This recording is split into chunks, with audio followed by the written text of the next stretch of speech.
سڵاوتان لەبێت لە شارپرێسەوە هەواڵی ڕۆژتان پێشکەشەکەم.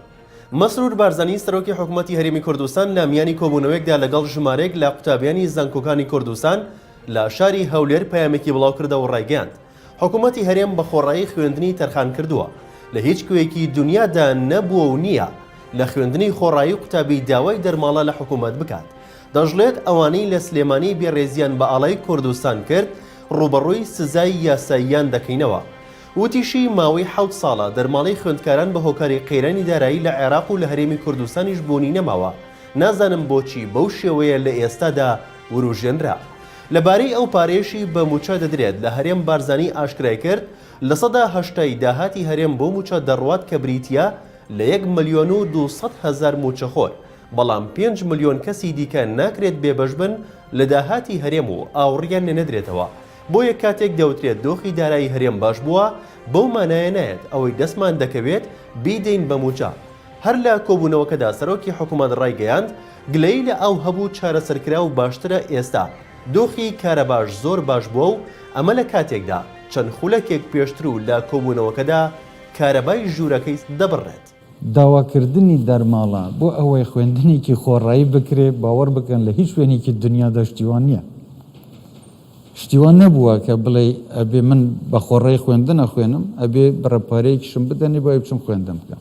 گوتیان کارەبانیە لەم بێپارەیە و لەو بێ ئیمکانیاتیانە هەستمان ئێستا وەزی کارەبا لەخوا بە زیاد بێ زۆر باشترە. چەندین مێگاوات زیاد بووە، ساعتی دانی کارەبا زیاتر بووە، من ناڵێم هێشتا تەواو بووە، بەڵام زۆر کار کراوە وەزی کارەباش باشتر.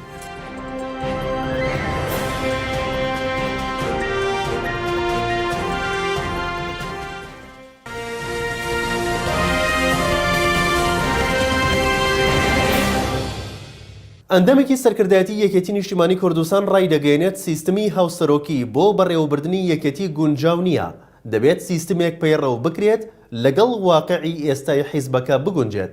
جەخت لەسەر ئەوەش دەکاتەوە سەرکردایەتی حیزبەکەی هاوڕان لەسەر بەکارنهێنانی هێز لە کێشە ناوخۆییەکاندا. پۆڵە تاڵەبانی ئەندامی سەرکردایەتی یەکێتی دەژڵێت سەرکردایەتی یەکێتی لە هەوڵدایە کێشەکان بە گفتوگۆ چارەسەر بکات.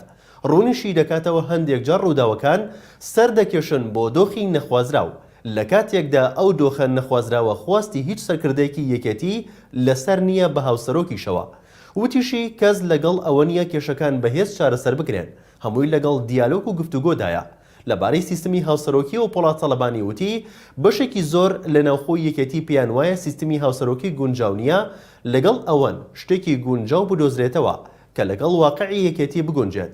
لەبارەی لێکەوتنەوەی قوربانی لە کێشە ناوخۆییەکانی یەکێتی پۆڵە تاڵەبانی وتی بەیاننامەکەی ئەنجومەنی ئاسایش ڕوون بوو بڕیاری دەستگیرکردنی هەبووە و خۆی ڕادەست نەکردووە، لە ئەنجامدا ئەو دۆخە ڕوویدا. ئەمڕۆ لە ناحەی سیدەکان شەڕ لە نێوان گەریلەکانی پەکەکە و سوپای تورکیا ڕوویدا و بەڕێوەبەری ناحەی سیدەکان ئاماژە بۆ دەکات سوپای تورکیا دوو ناوچەی سیدەکانی بردومان کردووە.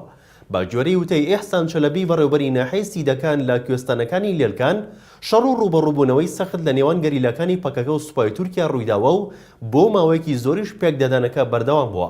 ئەو بەرپرسە دەژڵێت کاتژمێر 10 بەیانی ئەمڕۆ لە کوێستانی لێلکان ژمارەیەک گەریلەی پەکەکە ڕوبەڕووی هێزێکی سوپای تورکیا بوونەوە و بۆ ماوەیەکی زۆر شەڕ و پێکدادانی سەخت بەردەوام بووە.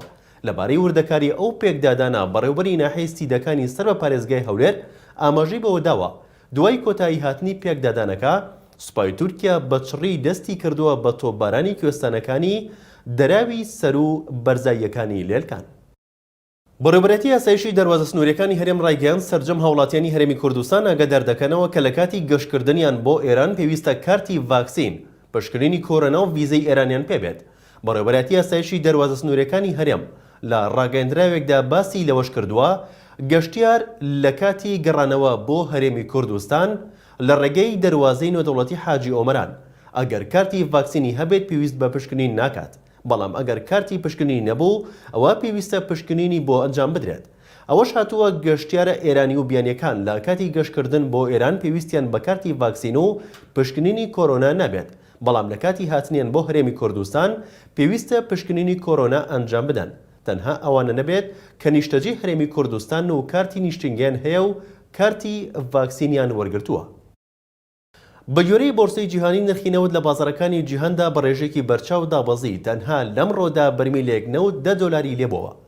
بۆرسەی جیهانی ئاشکرای کردووە نرخی بەرمیلێک نەوتی خاوی برنج لە بازاڕەکانی جیهاندا بە 72 دۆلار و 91 سنت مامەڵەی پێوەکراوە، لە کاتێکدا 24 ئەم مانگە بەرمیلێک نەوتی برنج بە 82 دۆلار و 39 سنت مامەڵەی پێوەکرا بوو. هەروەها ئەوەش ئاشکرا بووە ئەمڕۆ بەرمیلێک نەوتی خاوی تەکساس بە 68 دۆلار و 7 سنت مامەڵەی پێوەکراوە. چاودێرانیش باز لەوە دەکەن دوای هەنگاوەکان بۆ ڕوبڕووبوونەوەی کۆرۆنا و بەرهەمێنانی ڤاکسین نرخی نەوت بەرز بووە. مانگی ڕابردووش نرخی بەرمیلێک نەوتی برنج گەیشتە زیاتر لە 85 دۆلار. لە شارپرێسەوە هەواڵی ڕۆژتان پێشکەش کرا، شاد و بەختەوەربن.